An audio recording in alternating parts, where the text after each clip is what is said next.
أعوذ بالله من الشيطان الرجيم. بسم الله الرحمن الرحيم.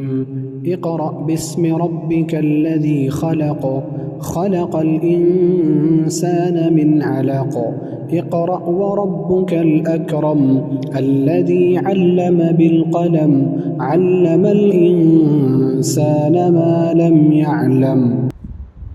محترم حاضرین کرام اور خواتین اسلام، ہر طرح کی تعریف و توصیف، حمد و ستائش، کبریائی اور بڑائی، تحمید، تمجید اور تسبیح اللہ رب العالمین وحدہ لا شریک لہ، خالق کائنات، مالک ارض و سما کے لیے لائق اور زیبا ہے۔ درود اور سلام نازل ہو اس دنیا فانی کی طرف بھیجے گئے تمام انبیاء اور رسول پر بالعموم، اور بالخصوص ہمارے نبی جناب محمد رسول اللہ صلی اللہ علیہ وسلم پر اللہم صلی وسلم مبارک علیہ۔ حضرات گرامی، نئے اسلامی سال، نیا ہجری سال 1445 ہجری 1445 ہجری کا پہلا مہینہ ہے۔ محرم الحرام کے مہینے سے ہم گزر رہے ہیں، اور آج ہندوستان میں محرم الحرام کی 9ویں تاریخ ہے، کل 10ویں تاریخ ہوگی۔ آج کی تاریخ کو تاسوعہ کا نام دیا جاتا ہے، اور کل کی تاریخ کو یعنی 10 محرم کو عاشورہ کا نام دیا جاتا ہے۔ ویسے تاسوعہ اور عاشورہ ہر مہینے میں آتے ہیں، یعنی ہر مہینے کی 9ویں تاریخ کو تاسوعہ اور ہر مہینے کی 10ویں تاریخ کو عاشورہ کہا جاتا ہے لغت کے اعتبار سے، لیکن عاشورہ محرم الحرام کے مہینے میں جو 10 تاریخ آتی ہے وہ زیادہ مشہور ہے۔ اس حوالے سے میں انشاءاللہ آج کے خطبہ جمعہ میں آپ کے سامنے چند اہم باتیں ذکر کرنا چاہتا ہوں۔ سب سے پہلی بات یہ کہ جس مہینے سے ہم گزر رہے ہیں یہ مہینہ اہمیت والا اور مقام والا مہینہ ہے، کیونکہ یہ حرام مہینوں میں سے ایک مہینہ ہے۔ اس مہینے کی عظمت اس لحاظ سے نہیں ہے کہ یہ سال کا پہلا مہینہ ہے، کیونکہ ہمارے یہاں اسلام میں نیا سال منایا جانا، نیو ایئر کو سیلیبریٹ کرنا، اس چیز کا تصور نہیں پایا جاتا۔ یہ مہینہ اس لحاظ سے اہم ہے کہ یہ حرمت والا مہینہ ہے۔ اللہ سبحانہ و تعالیٰ نے فرمایا سورہ توبہ کے اندر، سورہ براءہ کے اندر، ان عدۃ الشہور عند اللہ 12 شہرا فی کتاب اللہ یوم خلق السماوات والارض، کہ اللہ سبحانہ و تعالیٰ نے جب سے آسمانوں کو اور زمینوں کو پیدا کیا ہے، اللہ رب العالمین کے ہاں سال کے جو گنتی ہے، مہینوں کی جو گنتی ہے وہ 12 مہینے ہیں، اور یہ اس وقت سے چلا آ رہا ہے یوم خلق اللہ السماوات والارض، جب سے اللہ تعالیٰ نے آسمانوں اور زمینوں کو پیدا کیا۔ منہا 4 حرم، اللہ رب العالمین نے فرمایا کہ ان میں سے 4 مہینے حرمت والے مہینے، اور نبی صلی اللہ علیہ وسلم نے ان 4 مہینوں کی وضاحت اپنی حدیث کے ذریعے سے کی۔ صحیح بخاری اور صحیح مسلم کے اندر حدیث موجود ہے، حضرت ابو بکرہ رضی اللہ تعالی عنہ راوی حدیث ہے، فرماتے ہیں کہ نبی صلی اللہ علیہ وسلم نے فرمایا السنۃ 12 شہرا، سال 12 مہینے کا ہوتا ہے، منہا 4 حرم، اس میں سے 4 مہینے حرمت والے مہینے ہیں، 3 متوالیات، 3 مہینے پے در پہ جو ہیں وہ حرمت والے، ذوالقعدہ وذوالحجہ والمحرم، ذوالقعدہ کا مہینہ، ذوالحجہ کا مہینہ جس میں ہم عید الاضحیٰ مناتے ہیں، اور یہ محرم کا مہینہ، یہ 3 مہینے لگاتار حرمت والے مہینے۔ وَرَجَبُ مُضَرْ الَّذِي بَيْنَ جُمَادَ وَشَعْبَانَ، اور چوتھا مہینہ جو حرمت والا ہے وہ رجب کا مہینہ ہے، اس کو مضر کا مہینہ کہا گیا، قبیل مضر کا مہینہ، کیونکہ قبیل مضر کے لوگ اس حرام مہینے کی انتہائی تعظیم کیا کرتے تھے، اور جو دوسرے لوگ تھے وہ لوگ ان مہینوں کے اندر، حرمت والے مہینوں کے اندر لڑائی وغیرہ بھی کر لیتے تھے، لیکن مضر والے اس مہینے کے لیے بہت اسٹرکٹ تھے، بہت سخت تھے، وہ کسی بھی طرح سے اس مہینے کی حرمت کو پامال نہیں کرتے تھے۔ اس وجہ سے اللہ کے رسول صلی اللہ علیہ وسلم نے اس مہینے کی اضافت قبیل مضر کی طرف کی۔ آپ نے فرمایا وَرَجَبُ مُضَرْ، قبیل مضر کا رجب، الذی بین جمادہ و شعبان، جو جمادہ اور شعبان کے مہینے کے درمیان آتا ہے، جمادہ الاخرہ جس کو جمادہ الثانیہ بھی کہا جاتا ہے، حقیقت میں جمادہ الاخرہ اور شعبان اس کے بیچ میں جو مہینہ آتا ہے رجب، یہ وہ چوتھا مہینہ ہے جو حرمت والا مہینہ ہے، 3 پے در پہ، اور یہ چوتھا مہینہ۔ اللہ سبحانہ و تعالیٰ نے ان مہینوں کو حرمت والا مہینہ کہا۔ ان مہینوں کو حرمت والا مہینہ کہنے کا معنی کیا ہے کیا خاص ان کے اندر وہ چیز ہو جایا کرتی ہے جب ان کو حرمت والا مہینہ کہہ دیا جاتا ہے؟ اللہ سبحانہ وتعالیٰ نے اسی آیت میں جو میں نے شروع میں پڑھی آپ کے سامنے، اسی آیت میں اللہ رب العالمین نے اس کی وضاحت کی۔ اللہ تعالیٰ نے فرمایا فَلَا تَظْلِمُوا فِيهِنَّ أَنفُسَكُمْ، ان مہینوں کے اندر تم اپنے آپ پر ظلم مت کیا کرو۔ لا تظلموا فیہن انفسکم، یہ اس مہینے کی تعظیم ہے، اس مہینے کی حرمت کا یا ان چاروں مہینوں کی حرمت کا تقاضا ہے کہ انسان اپنے نفس پر ظلم نہ کرے۔ اپنے نفس پر ظلم کرنے کا معنی کیا ہے؟ اپنے نفس پر ظلم کرنے کا معنی یہ ہے کہ انسان گناہوں کی طرف مائل ہو، گناہ کرنا وہ شروع کرے، چاہے وہ گناہ کبیرہ ہو چاہے وہ گناہ صغیرہ ہو۔ ان مہینوں کی حرمت کا تقاضا یہ ہے کہ ان مہینوں میں گناہوں کے کام سے باز آ جایا جائے، اور بقیہ جو 8 مہینے ہیں ان مہینوں میں بھی گناہوں سے دور رہنا ہے، لیکن ان مہینوں کے اندر بالخصوص ہمیں گناہوں سے دور رہنا ہے۔ جس طریقے سے ہم رمضان المبارک کے اندر کوشش کرتے ہیں کہ ہم جھوٹ سے اپنے آپ کو بچائیں، ہم فریب سے اپنے آپ کو بچائیں، ہم دھوکے بازی سے اپنے آپ کو بچائیں، ہم غلط سلط کام کرنے سے اپنے آپ کو بچائیں، جس طریقے سے ہماری کوشش رمضان المبارک کے مہینوں میں ہوتی ہے وہی کوشش ہماری ان 4 مہینے جو حرمت والے ان مہینوں کے اندر بھی ہونی چاہیے۔ لیکن افسوس کی بات ہے کہ ہمارے یہاں ان مہینوں کی تعظیم نہیں پائی جاتی، بلکہ ہمارے یہاں ان مہینوں کی تعظیم کے حوالے سے لوگوں کے پاس علم بھی نہیں ہوتا۔ یہ مہینے آتے ہیں اور چلے جاتے ہیں، ذوالقعدہ آتا ہے، کسی کو احساس بھی نہیں ہوتا، کسی کو پتہ بھی نہیں چلتا کہ ذوالقعدہ کا مہینہ آیا۔ البتہ ذوالحجہ کا مہینہ آتا ہے تو چونکہ حج کا ماحول رہتا ہے، حاجیوں کو لوگ چھوڑنے جایا کرتے ہیں اور اس میں خود عید الاضحیٰ منائی جاتی ہے، قربانی کی جاتی ہے، جانور خریدے جاتے ہیں، تو لوگوں کو عید الاضحیٰ کا احساس رہتا ہے، لیکن ذوالقعدہ کا کوئی احساس نہیں، محرم کا بھی کوئی احساس نہیں، اور رجب تو اور زیادہ انسان بھول جاتا ہے کیونکہ وہ بیچ میں آ رہا ہے۔ ان مہینوں کو بھی ہمیں اپنے ذہنوں میں رکھنا چاہیے، اور ان مہینوں کے اندر خصوصی طور پر اپنے آپ کو گناہوں سے بچانے کی کوشش کرنی چاہیے۔ یہ ان مہینوں کی تعظیم ہے۔ تو محرم الحرام جس مہینے سے ہم گزر رہے ہیں یہ ان 4 حرمت والے مہینوں میں سے ایک مہینہ ہے، اس کی تعظیم کرتے ہوئے ہر طرح کے غلط سلط کاموں سے اپنے آپ کو بچانا یہ اسلامی فریضہ ہے، یہ اسلام کی پہچان ہے، یہ مسلمانوں کی پہچان ہے۔ محرم الحرام اس ناحیے سے بھی افضل ہے کہ وہ حرمت والا مہینہ ہے، اس ناحیے سے بھی افضل ہے کہ اللہ کے رسول صلی اللہ علیہ وسلم نے اس مہینے میں زیادہ سے زیادہ روزہ رکھنے کی فضیلت بتائی ہے۔ صحیح مسلم کی روایت ہے، حضرت ابو ہریرہ رضی اللہ تعالی عنہ راوی حدیث ہے، فرماتے ہیں کہ اللہ کے رسول صلی اللہ علیہ وسلم نے فرمایا افضل الصیام بعد رمضان شہر اللہ المحرم، رمضان المبارک کے روزوں کے بعد سب سے افضل روزہ اللہ رب العالمین کے مہینے محرم کا روزہ ہے۔ نبی علیہ السلام کی اس بات میں کئی اعتبار سے محرم کی تعظیم کا پتہ چلتا ہے۔ ایک تو یہ کہ آپ صلی اللہ علیہ وسلم نے محرم کے مہینوں کے روزوں کو عام مہینوں کے روزوں سے افضل بتایا، بلکہ رمضان المبارک کے بعد سب سے افضل علی الاطلاق مطلق طور پر عمومی طور پر نبی صلی اللہ علیہ وسلم نے محرم کے روزوں کو قرار دیا۔ اس اعتبار سے محرم کے مہینے کی فضیلت معلوم ہو رہی۔ ایک دوسرے اعتبار سے نبی علیہ السلام کی اس حدیث سے محرم کی عظمت کا پتہ چل رہا ہے، اور وہ کیا کہ نبی صلی اللہ علیہ وسلم نے اس مہینے کو اللہ کا مہینہ کہا، شہر اللہ کہا، اللہ کا مہینہ۔ اس کے علاوہ جتنے مہینے ہیں وہ بھی اللہ کے مہینے ہیں۔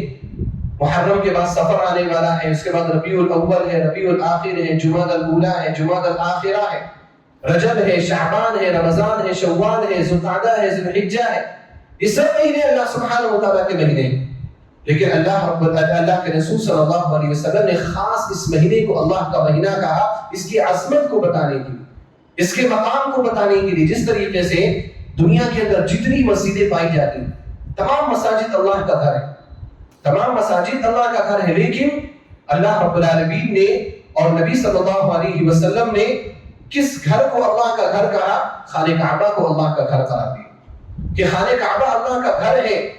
یا مسجدوں کے علاوہ اب جتنے بھی گھر پائے جاتے ہیں وہ سب اللہ رب العالمین کی ملکیت کے، وہ سب اللہ کے گھر ہیں، لیکن خانہ کعبہ کو اللہ کا گھر کیوں کہا جاتا ہے؟ کہ اللہ سبحانہ وتعالی وہاں پر آ کر کے رہتا ہے؟ نعوذ باللہ من ذلک، ایسا نہیں ہے۔ خانہ کعبہ کو اللہ کا گھر اس لیے کہا گیا کیونکہ اس کی نسبت جب اللہ تعالیٰ کی طرف کی جا رہی ہے تو اس کی عظمت بڑھ جاتی ہے، اس کا مقام بڑھ جاتا ہے۔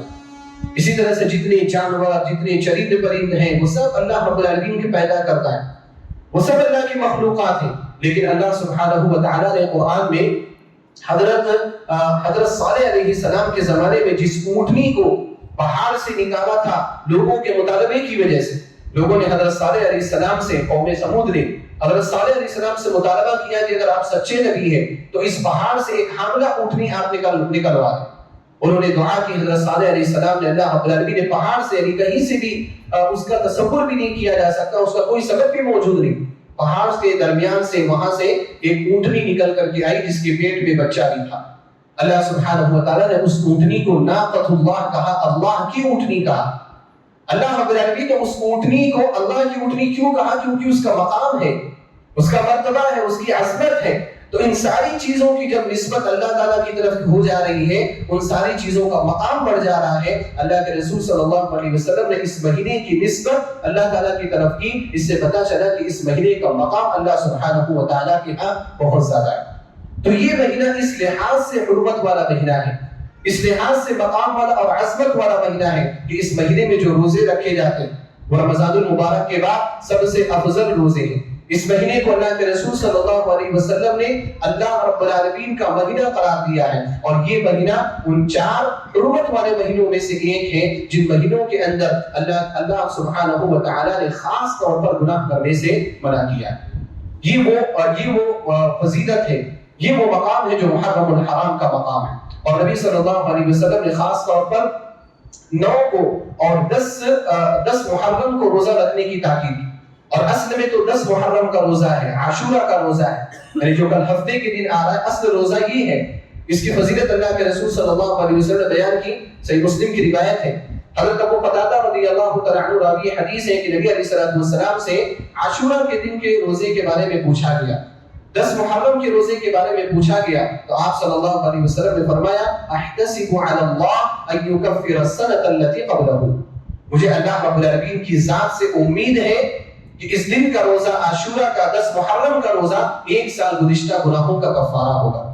یہ جو خصوصیت 10 محرم کو حاصل ہوئی، عاشورہ کو حاصل ہوئی، یہ کیوں حاصل ہوئی؟ اس کو آپ 2 حدیثوں سے آپ جان سکتے ہیں۔ پہلی حدیث جو میں ذکر کر رہا ہوں عائشہ رضی اللہ تعالی عنہا کی حدیث ہے جو صحیح بخاری کے اندر موجود ہے۔ اما عائشہ رضی اللہ تعالی عنہا فرماتی ہیں کہ اللہ کے رسول صلی اللہ علیہ وسلم اور قریش زمانے جاہلیت میں مکہ کے اندر 10 محرم کا روزہ رکھا کرتے تھے۔ عاشورہ کا روزہ مکے سے چلا آ رہا ہے، اور نبی صلی اللہ علیہ وسلم کی نبوت سے پہلے سے چلا آ رہا ہے، پہلے سے لوگ مکے کے اندر روزہ رکھتے تھے۔ اب سوال یہ پیدا ہوتا ہے کہ مکے والے 10 محرم کا روزہ کیوں رکھا کرتے تھے؟ حالانکہ وہ لوگ مشرک تھے، اہل کتاب نہیں تھے، وہ یہود تھے جن کا تعلق نہ تو حضرت موسیٰ علیہ السلام سے تھا، نہ تو ان کا تعلق کسی بھی طرح سے فرعون کے ظلم سے تھا۔ وہ لوگ کیوں 10 محرم کا روزہ رکھا کرتے تھے؟ حافظ ابن حجر رحمہ اللہ نے فتح الباری میں یہ بات ذکر کی ہے کہ ممکن ہے کہ ان کے یہاں ایک سیلاب آیا تھا، مکہ میں ایک سیلاب آیا تھا 10 محرم کے دن، کسی سال میں، کسی وقت میں، کسی زمانے میں، تو وہ سیلاب اتنا خطرناک تھا کہ اس کی وجہ سے پورا مکہ متاثر ہوا تھا، حتیٰ کہ خانہ کعبہ کی دیواریں بھی اس وقت ٹوٹی تھی اس سیلاب کی وجہ سے۔ تو وہ سیلاب بہت برا تھا ان کے لیے، وہ بہت زیادہ خطرناک اور بہت زیادہ نقصان دہ ثابت ہوا تھا۔ تو وہاں سے ان لوگوں نے اپنا ایک طریقہ بنا لیا کہ ہر سال جب 10 محرم آتا تھا وہ روزہ رکھ لیا کرتے تھے تاکہ اللہ سبحانہ و تعالیٰ کی جانب سے آنے والے عذاب کو دور کیا جا سکے، اللہ رب العالمین کی رحمت کو پایا جا سکے۔ اس وجہ سے زمانے جاہلیت میں اس دن کا روزہ رکھا جاتا تھا۔ اللہ کے رسول صلی اللہ علیہ وسلم بھی روزہ رکھتے تھے، لیکن پھر جب نبی صلی اللہ علیہ وسلم مکہ چھوڑ کر کے ہجرت کر کے آپ مدینہ آئے، مدینہ میں جب آپ آئے تو آپ صلی اللہ علیہ وسلم نے دیکھا کہ مدینہ میں یہود تو اور زیادہ اہتمام کے ساتھ روزہ رکھتے ہیں۔ عبداللہ بن عباس رضی اللہ تعالی عنہما کی روایت ہے، دوسری حدیث جو میں ذکر کر رہا ہوں یہ صحیح مسلم کی روایت ہے۔ عبداللہ بن عباس رضی اللہ تعالی عنہما بیان فرماتے ہیں کہ نبی صلی اللہ علیہ وسلم جب مدینہ آئے آپ نے یہود کو دیکھا کہ وہ عاشورہ کا روزہ رکھتے ہیں، 10 محرم کا روزہ رکھتے ہیں۔ اللہ کے رسول صلی اللہ علیہ وسلم نے ان سے پوچھا ما هذا اليوم الذي تصومونه، یہ دن کیا ہے، تمہارے لیے کیا خاص ہے اس دن کے اندر، تم کیوں اس دن کا روزہ رکھتے ہو؟ یہود نے نبی صلی اللہ علیہ وسلم کو جواب دیا هذا يوم عظیم، یہ بہت عظیم دن ہے، بڑا دن ہے، یہ انجى الله فيه موسى وقومه، اللہ رب العالمین نے اس دن کے اندر موسیٰ علیہ السلام اور ان کی قوم کو نجات دی تھی. وَأَغْرَقَ اللَّهُ فِرْعَوْنَ وَقَوْمَهُ, اور اللہ رب العالمین نے فرعون کو اور اس کی قوم کو اس دن کے اندر ڈبا کر کے ختم کر دیا تھا. فَصَامَهُ مُوسَى شُكْرًا فَنَحْنُ نَصُومُهُ, حضرت موسیٰ علیہ السلام نے اللہ رب العالمین کے شکرانے کے طور پر اس دن روزہ رکھا تھا, لہذا ہم بھی ان کی اتباع میں روزہ رکھ رہے ہیں. اللہ کے رسول صلی اللہ علیہ وسلم کو جب یہ بات پتہ چلی تو آپ صلی اللہ علیہ وسلم نے فرمایا نحن احق واولی بموسیٰ منکم, حضرت موسیٰ علیہ السلام کی اتباع کی, حضرت موسیٰ علیہ السلام کی چیزوں کی پیروی کے تعلق سے ہم تم سے زیادہ مستحق ہیں, ہم تم سے زیادہ قریب ہیں, کیونکہ موسیٰ علیہ السلام پر صحیح طور پر آج کے طور پر ایمان کون رکھتا ہے؟ اہل اسلام ایمان کرتا ہے. مسلمان جس طریقے سے موسیٰ علیہ السلام کو مانتے ہیں, یہود بھی موسیٰ علیہ السلام کو اس طریقے سے نہیں مانتے. انہوں نے تو ان کی شریعت میں تحریف کر دی, ان کی شریعت کو چینج کر دیا, ان کے بارے میں بہت الگ الگ اور بہت غلط سلط عقائد رکھے. لیکن مسلمانوں نے حضرت موسیٰ علیہ السلام کو وہی مانا جو اللہ رب العالمین موسیٰ علیہ السلام کو بنوانا چاہتا تھا. نبی علیہ السلام نے فرمایا کہ ہم زیادہ مستحق ہیں, ہم زیادہ حقدار ہیں تمہاری بنسبت کہ ہم اس دن کا روزہ رکھیں. اللہ کے رسول صلی اللہ علیہ وسلم نے خود روزہ رکھا اور تمام مسلمانوں کو روزہ رکھنے کا حکم دے دیا. اور آپ صلی اللہ علیہ وسلم کا حکم اس مرتبے کا تھا کہ عاشورہ کا روزہ رمضان المبارک کے روزوں کے فرض ہونے سے پہلے فرض تھا, یعنی ہر ایک کے لیے لازم تھا کہ وہ عاشورہ کا روزہ رکھے. اس سے پہلے تو روزہ فرض نہیں تھا, لیکن عاشورہ کا روزہ فرض تھا کہ ہر ایک کو وہ روزہ رکھنا ہے. لیکن پھر جب اللہ رب العالمین نے کتب علیکم الصیام کما کتب علی الذین من قبلکم لعلکم تتقون کے ذریعے سے رمضان کے روزوں کو فرض کیا, تو یہ عاشورہ کا روزہ فرض تو نہیں رہا, مستحب کی کیٹیگری میں آ گیا. فمن شاء صامہ ومن شاء لم یصومہ, کہ جو چاہے روزہ رکھے جو چاہے روزہ نہ رکھے. اللہ کے رسول صلی اللہ علیہ وسلم نے اختیار دیا, لیکن اس مستحب عمل کو اختیار کیا گیا, سلف نے اختیار کیا اور ہمیشہ روزہ رکھنے کی کوشش کی, کیونکہ یہ وہ دن ہے کہ ایک دن کا روزہ آپ کے گزشتہ ایک سال کے گناہوں کا کفارہ ہو جاتا ہے. چنانچہ اللہ کے رسول صلی اللہ علیہ وسلم نے خود روزہ رکھا اور تمام لوگوں کو روزہ رکھنے کا حکم دیا. اس کے بعد پھر یہ شروع دور کی بات ہے جب نبی صلی اللہ علیہ وسلم مدینہ میں تھے, اور شروع دور میں ہمیں آپ کو پتہ ہے کہ نبی صلی اللہ علیہ وسلم کو اہل کتاب کی اتباع کرنے کا حکم دیا گیا تھا, کیونکہ وہ کتاب والے لوگ تھے, انہوں نے جیسا کیا ویسا ہمیں کرنا چاہیے. لیکن جب اہل کتاب کی مخالفت کا حکم آیا تو پھر عبداللہ بن عباس رضی اللہ تعالی عنہما کی روایت ہے صحیح مسلم کے اندر ہی کہ کچھ صحابہ کرام رضوان اللہ تعالی علیہم اجمعین نبی صلی اللہ علیہ وسلم کے پاس آئے اور انہوں نے کہا کہ اللہ کے رسول صلی اللہ علیہ وسلم ہم عاشورہ کا روزہ رکھتے ہیں, اور عاشورہ کا روزہ تو یہود بھی رکھتے ہیں. حالانکہ پہلے عاشورہ کا روزہ جو مدینہ کے اندر اہتمام کے ساتھ رکھا گیا وہ یہود کے رکھنے کی وجہ سے ہی رکھا گیا, لیکن یہ اس وقت کی بات ہے جب یہود کی اتباع کا حکم تھا. لیکن جب یہود کی ہر بات میں مخالفت کرنے کا حکم دیا تو صحابہ کرام نے پوچھا کہ اللہ کے رسول صلی اللہ علیہ وسلم کیا اس میں بھی مخالفت کرنی ہے؟ یہود عاشورہ کا روزہ رکھتے ہیں, ہم بھی عاشورہ کا روزہ رکھتے ہیں, ایک کام وہ کرتے ہیں وہی کام ہم بھی کرتے ہیں.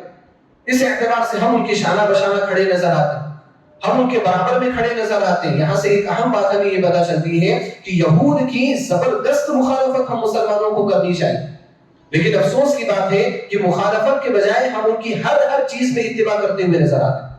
ان کے لباس میں ہم ان کے متبع ہیں, ان کے پہناوے میں ہم ان کے متبع ہیں, ان کے وضع قطع میں ہم ان کے متبع ہیں, ان کی طرف سے الحاد اور کفر کی طرف جانے میں ہم ان کے متبع ہیں, دین بیزاری میں ہم ان کی اتباع کر رہے ہیں, فحاشی میں ہم ان کی اتباع کر رہے ہیں, ہر طرح کے فضول کاموں میں ہم ان کی اتباع کرتے نظر آتے ہیں. حالانکہ اللہ کے رسول صلی اللہ علیہ وسلم نے ان کی مذہبی چیزوں میں بھی مخالفت کرنے کا حکم دیا.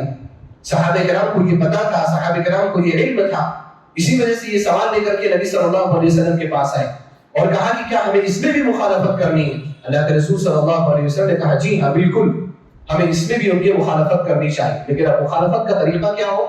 عاشورہ کے دن کا جو روزہ رکھ رہے ہیں وہ تو موسیٰ علیہ السلام کی یادگار کی وجہ سے رکھ رہے ہیں. موسیٰ علیہ السلام کو نجات ملی, موسیٰ علیہ السلام کی قوم کو نجات ملی, موسیٰ علیہ السلام نے شکرانے کے طور پر روزہ رکھا, تو اب اس روزے کو تو منتقل نہیں کیا جا سکتا. لیکن اللہ کے رسول صلی اللہ علیہ وسلم نے ایک طریقہ اس کے لیے نکالا. آپ صلی اللہ علیہ وسلم نے فرمایا فَإِذَا كَانَ الْعَامُ الْمُقْبِلُ صُمْنَا الْيَوْمَ التَّاسِعَ, جب آئندہ سال آئے گا تو ہم کیا کریں گے؟ عاشورہ کے ساتھ تاسوعہ کا بھی روزہ رکھ لیا کریں گے, 10 محرم کے ساتھ 9 محرم کا بھی روزہ رکھ لیں گے. اس طریقے سے یہود کی مخالفت بھی ہو جائے گی اور ہم موسیٰ علیہ السلام کے اتباع بھی کرتے ہوئے نظر آئے. لیکن عبداللہ بن عباس رضی اللہ تعالی عنہما بیان فرماتے ہیں فلم یأتی العام المقبل حتی توفی رسول اللہ صلی اللہ علیہ وسلم، آئندہ سال نہیں آیا، اللہ کے رسول صلی اللہ علیہ وسلم کی وفات ہو گئی۔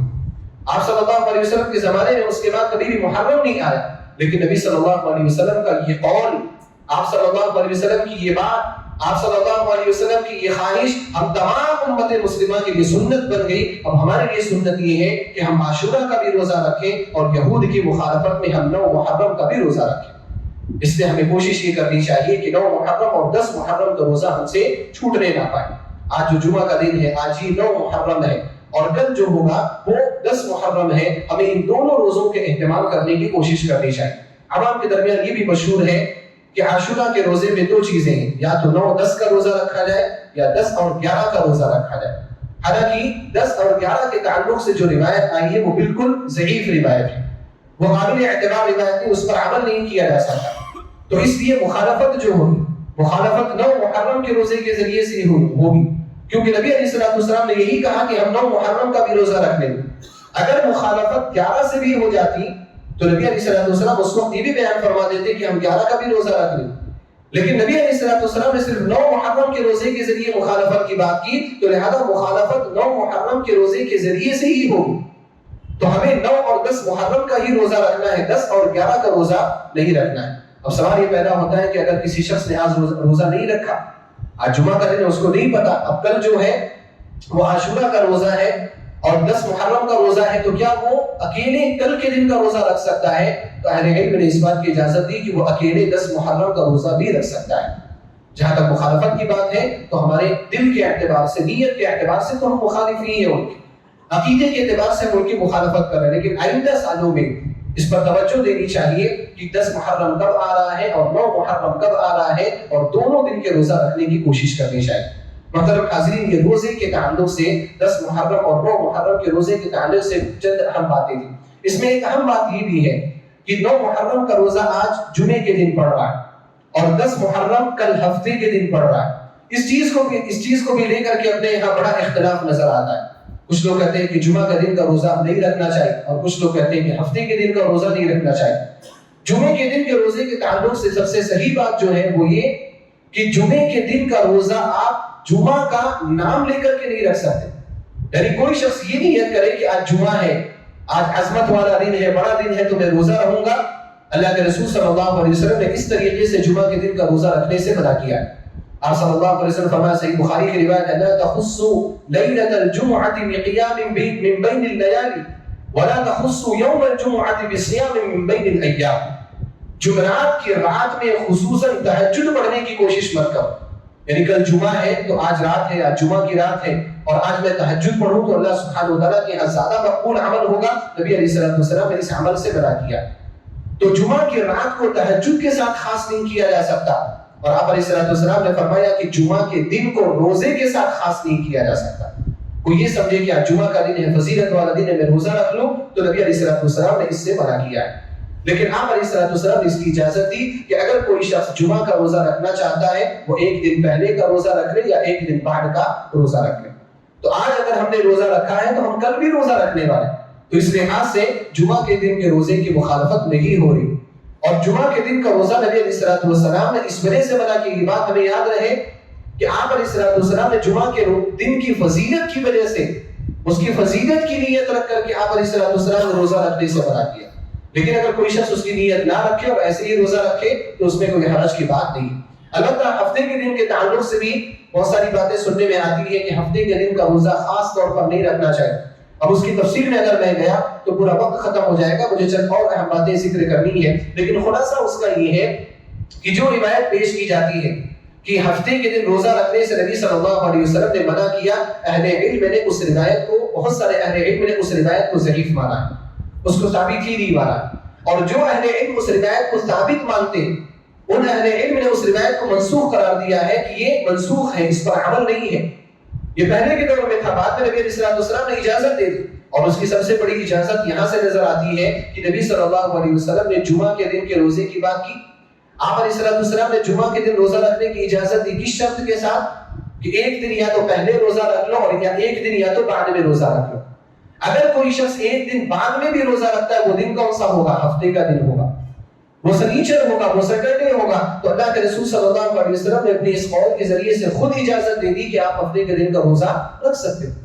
تو اس لیے اس میں ہمارے یہاں کوئی اشکال نہیں ہونا چاہیے کہ ہفتے کا دن کا روزہ آ رہا ہے یا جمعہ کے دن کا روزہ آ رہا ہے. جو مستحب ایام کے روزے ہیں ان مستحب ایام میں ہمیں روزے رکھنے چاہیے. یہ پہلی بات تھی جو آج کے خطبے میں ذکر کرنا چاہتا تھا. دوسری بات یہ ہے کہ یہ جو مہینہ ہے اور خاص طور پر عاشورہ کا جو دن ہے وہ حضرت حسین رضی اللہ تعالی عنہ کی شہادت کے اعتبار سے جانا جاتا ہے.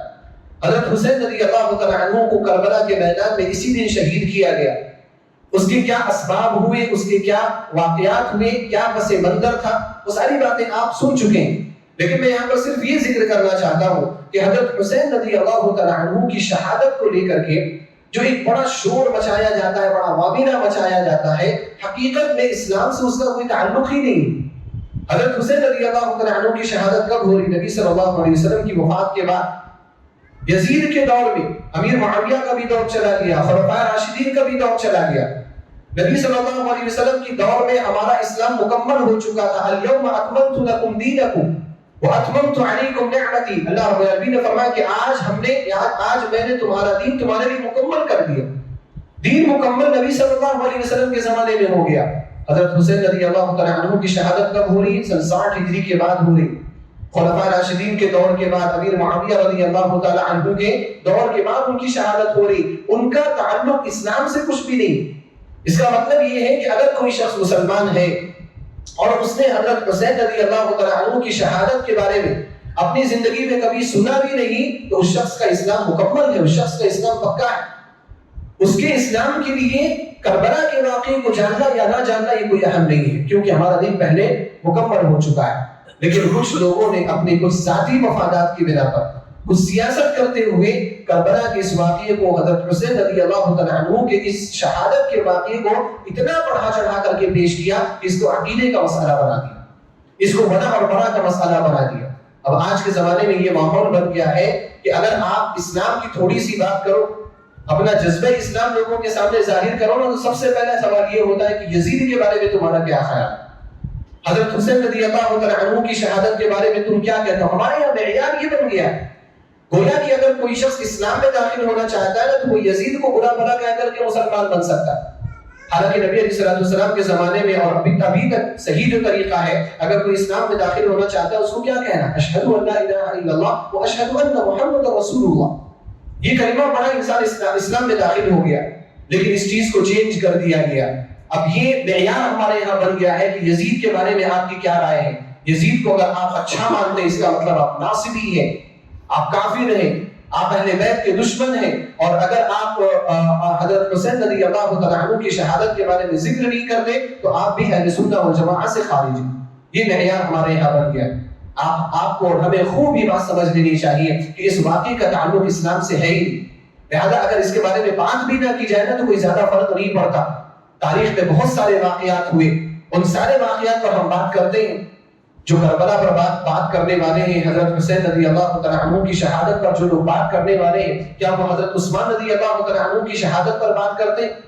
حضرت عثمان رضی اللہ تعالی عنہ شہید ہوئے کربلا میں. عاشورہ کے موقع پر 10 محرم کو لوگ ماتم منا رہے ہیں. حالانکہ نبی علیہ السلام نے ماتم منانے سے منع کیا. صحیح مسلم کی روایت ہے، عبداللہ بن مسعود رضی اللہ تعالی عنہ روایت کرتے ہیں، نبی علیہ السلام نے فرمایا لیس منا من لطم الخدور وشق الجیوب ودعا بدعوى الجاہلیہ. جو مصیبت کے وقت، جو غم کے وقت اپنے چہروں پر مارے، اپنے گریبان کو چاک کرے اور جاہلیت کی پکارے، اس کا تعلق ہم میں سے ہے ہی نہیں. وہ مسلمان ہے ہی نہیں جو اس طرح سے ماتم کا اظہار کرے. یہاں پر صرف گالوں کو مارنے کا، کپڑوں کو پھاڑنے کا معاملہ نہیں، اپنے آپ کو خون کر دینے کا معاملہ نظر آتا. اپنے اوپر بلیڈ چلانے کی بات آتی. کچھ لوگ اپنے آپ کو قتل بھی کر لیتے. یہ کون سا اسلام ہے؟ اور یہاں پر یہ بات خوب ہمیں یاد رکھنی چاہیے کہ کیا یہ وہ اسلام ہے جس اسلام کو ہم غیروں کے سامنے پیش کر سکتے ہیں؟ اگر کوئی غیر مسلم آپ کے سامنے کھڑا ہو اور آپ کو اس کو اسلام کی دعوت دینی ہو، اسلام کے بارے میں بتانا ہو کہ اسلام کے اندر یہ خوبی، اسلام کے اندر وہ خوبی، آپ یہ چاہتے ہیں کہ وہ مسلمان ہو جائے، آپ کیا واقعہ کربلا اس کے سامنے ذکر کریں کہ ایسا ہوا نواسہ رسول کو شہید کر دیا گیا، حضرت حسین رضی اللہ تعالیٰ عنہ کو شہید کر دیا گیا؟ وہ پوچھے گا بھائی شہید کرنے والے کون تھے؟ کافر لوگ تھے؟ نہیں، مسلمان تھے۔ وہ کہے گا جب تم مسلمانوں کے اندر اتنے مسئلے ہیں، میں اسلام میں آ کر کے کیا کروں گا؟ جب تمہارے لوگ نماز رسول کو نہیں بخشنے والے ہیں تو میں اسلام میں کیوں آؤں؟ یہ وہ واقعہ نہیں ہے جس کے ذریعے سے اسلام کی دعوت دی جا سکتی ہے۔ اس لیے اس کو اتنا بڑھا چڑھا کر کے پیش کرنا یہ اسلام کی روح کے خلاف ہے، اسلام کی روح سے تعلق نہیں رکھتا۔ اور اس طرح کے ماتم کو منانا یہ نبی صلی اللہ علیہ وسلم اور صحابہ کرام کی سنت بھی نظر نہیں آتی۔ آپ یہاں پر غور کریں، حضرت حسین رضی اللہ تعالیٰ عنہ کی شہادت جب ہوئی تو کیا شہادت کے وقت کچھ صحابہ کرام موجود نہیں تھے؟ حضرت حسین رضی اللہ تعالیٰ عنہ کی شہادت کے وقت کچھ صحابہ کرام موجود تھے، ان کے بعد بھی کچھ صحابہ کرام موجود تھے۔ آخری صحابی کی وفات سن 110 ہجری میں ہو رہی، کئی صحابہ کرام موجود تھے۔ ہمیں یہ دیکھنا چاہیے کہ صحابہ کرام کا کیا تعامل رہا، صحابہ کرام نے کیسا ریئیکٹ کیا اس مسئلے کو لے کر کے، حضرت حسین رضی اللہ تعالیٰ عنہ کی شہادت کو لے کر کے۔ یقیناً صحابہ کرام کے اندر بھی غم تھا، صحابہ کرام بھی پریشان تھے، صحابہ کرام بھی اس ظلم کے بارے میں جانتے تھے۔ حضرت حسین رضی اللہ تعالیٰ عنہ کو مظلومانہ شہید کیا گیا، وہ بھی اس بارے میں جانتے تھے، لیکن صحابہ کرام نے کبھی ماتم نہیں منایا، صحابہ کرام نے کبھی اس کو اسلام اور کفر کا معیار نہیں قرار دیا، اسلام اور کفر کی جنگ قرار نہیں دیا۔ عبداللہ بن عمر رضی اللہ تعالیٰ عنہما کو دیکھیں، ایک مرتبہ آپ حرم میں موجود ہیں، حج کا موقع ہے، ایک شخص آیا سوال کرنے کے لیے، اور وہ شخص تھا کوفہ کا رہنے والا، جہاں کے قریب کربلا میں حضرت حسین رضی اللہ تعالیٰ عنہ کو شہید کیا گیا، اور جن کوفیوں کو حضرت حسین رضی اللہ تعالیٰ عنہ کی شہادت کا سب سے بڑا ذمہ دار مانا جاتا ہے، اور یقیناً وہ ذمہ دار ہے، کیونکہ اگر کوفیوں نے حضرت حسین رضی اللہ تعالیٰ عنہ کو نہیں بلایا ہوتا اپنے کوفہ میں، حضرت حسین رضی اللہ تعالیٰ عنہ نہ مکہ چھوڑ دے اور نہ ہی کربلا میں یہ شہادت کا واقعہ پیش آتا۔ سب سے بڑے ذمہ دار، یزید وغیرہ سے بھی بڑے ذمہ دار یہ کوفہ والے، اگر یزید کو ذمہ دار مانا بھی جائے، ورنہ اہل علم کہتے ہیں کہ اس کی کوئی ذمہ داری نہیں، ذمہ دار سب سے بڑے کوفہ والے۔ انہی کوفیوں میں سے ایک شخص آیا عبداللہ بن عمر رضی اللہ تعالیٰ عنہ کے پاس اور پوچھ رہا ہے کہ حرام مہینوں میں حالت احرام میں کیا مکھی کو مارنا، مچھر کو مارنا جائز ہے؟ عبداللہ بن عمر رضی اللہ تعالیٰ عنہ نے اس کی طرف غصے سے دیکھا اور کہا، تم حرام مہینوں میں تم ایک مکھی اور مچھر کو مارنے کی بات کر رہے ہو، تم نے نواز رسول کو قتل کرتے وقت یہ نہیں سوچا تھا کہ تم کیا کر، یعنی چھوٹی چھوٹی باتوں کو لے کر کے تم نے اتنا بڑا مسئلہ بنایا۔ حضرت حسین رضی اللہ تعالیٰ عنہ کو شہادت کرتے ہوئے تمہیں کوئی بات نہیں سوچی تھی، تمہیں کوئی بات سمجھ میں نہیں آ رہی تھی۔ عبداللہ بن عمر رضی اللہ تعالیٰ عنہ کا یہ جملہ بتاتا ہے کہ ان تمام صحابہ کرام کو شہادت حسین رضی اللہ تعالیٰ عنہ کا غم تھا، لیکن انہوں نے ہماری اور آپ کی طرح سے غم نہیں بنایا، اس طرح سے ماتم کی محفلیں نہیں سجائیں، اس طرح سے اس کو اسلام اور کفر کا معیار نہیں قرار دیا۔ تو اس لیے اس واقعے کو اتنا بڑھا چڑھا کر کے پیش کرنا اور ایسے واقعات کی مجلسوں میں شریک ہونا، ماتم کی مجلسوں میں، عزا کی محفلوں میں شریک ہونا، یہ کوئی صحابہ کرام کا طریقہ نہیں ہے، نہ نبی صلی اللہ علیہ وسلم سے ثابت ہے اور نہ ہی صحابہ کرام سے ثابت ہے۔ اور اگر ایسا ہی مصیبتوں کے وقت غم منانا جائز ہوتا تو نبی صلی اللہ علیہ وسلم کی زندگی میں جتنی مصیبتیں آئی ہیں ہم پورا سال غم مناتے رہتے۔ اللہ کے رسول صلی اللہ علیہ وسلم کی پیٹھ پر اوجھڑی رکھ دی گئی جب آپ سجدے میں تھے، کیا یہ وہ دن نہیں ہے جس میں غم منایا جا سکتا ہے؟ حضرت اللہ کے رسول صلی اللہ علیہ وسلم کو صحابہ کرام کو شعب ابی طالب میں 3 سال تک بھوکا اور پیاسا رہنے پر مجبور کر دیا گیا، کیا یہ ماتم منانے کے لائق چیز نہیں ہے؟ نبی صلی اللہ علیہ وسلم کو ان کے محبوب شہر، ان کے مادر وطن، جہاں ان کی پرورش ہوئی، جہاں ان کا بچپن گزرا، مکہ سے نکال دیا گیا، کیا یہ دن غم منانے کا دن نہیں ہے؟ اللہ کے رسول صلی اللہ علیہ وسلم کے غزوہ احد کے موقع پر دندار مبارک شہید کیے گئے، کیا یہ غم منانے کا دن نہیں ہے؟ اما عائشہ رضی اللہ تعالی عنہا پر تہمت لگائی گئی جو آپ صلی اللہ علیہ وسلم کی سب سے چہیتی بیوی، کیا یہ غم منانے کا دن نہیں ہے؟ لیکن ہماری شریعت اس طرح کے غم منانے کی اجازت نہیں دیتی، کیونکہ یہ دنیا کے اندر لگی ہوئی ہے، زندگی کے اندر لگی ہوئی چیزیں ہیں، یہ آتی رہیں گی جاتی رہیں گی۔ مومن کو یہاں پر جو حکم دیا جاتا ہے وہ یہ کہ اگر آسائش کا معاملہ ہو شکر کرو، اگر مصیبت کے معاملات ہو صبر کرو، صبر کرو اور صبر کر کے اللہ سبحانہ و تعالیٰ کے ہاتھوں اجر پاؤ۔ تو اس لیے ہمیں واقعہ کربلا کو اس ناحیے سے کبھی بھی نہیں دیکھنا چاہیے اور اس کو کبھی بھی ولا اور برا کا مسئلہ نہیں بنانا چاہیے۔ میں اللہ سبحانہ و تعالیٰ سے دعا کرتا ہوں کہ رب العالمین تو ہم سب کو ماہ محرم کی اس طرح سے تعظیم کرنے کی توفیق عطا فرما جو ماہ محرم کا حق ہے۔ الہ العالمین ماہ محرم میں روزے رکھنے کی توفیق عطا فرما، تاسوعا اور عاشورہ کے روزوں کو قبول فرما۔ الہ العالمین تو ہم سب کو ہر طرح کی خرافات، ہر طرح کی بدعات سے محفوظ فرما۔ الہ العالمین تو ہمیں صحیح اسلام کو جاننے، سمجھنے اور اس پر عمل کرنے کی توفیق عطا فرما۔ الہ العالمین جو لوگ باطل اسلام کو یا باطل چیزوں کو اسلام کے اندر داخل کرنے کی کوشش کرتے ہیں، ان باطل چیزوں کو سمجھنے اور ان سے دور رہنے کی توفیق عطا فرما۔ الہ العالمین تو ہم سب کو عبادات کی پابندی کرنے کی توفیق عطا فرما، فرائض کی پابندی کرنے کی توفیق عطا فرما۔ الہ العالمین تو ہمارے صغیرہ اور کبیرہ تمام گناہوں کو معاف فرما۔ الہ العالمین تو ہم سب کو جنت الفردوس میں جگہ عطا فرما۔ الہ العالمین جو لوگ مقروض ہیں ان کے قرض کی ادائیگی کو ان کی مدد فرما، جو پریشان حال ہیں ان کی پریشانیوں کو دور فرما، جو بیمار ہیں ان کو شفا یابی عطا فرما، جو اس دنیا سے جا چکے اہل توحید ہیں ان کی مغفرت فرما، ان کی قبروں کو منور فرما اور ان کو جنت الفردوس میں جگہ عطا فرما۔ الہ العالمین تو ہم سب کو اسلام اور ایمان پر زندہ فرما اور ہمارا خاتمہ لا الہ الا اللہ محمد رسول اللہ پر فرما۔ آمین وآخر دعوانا ان الحمد للہ رب العالمین۔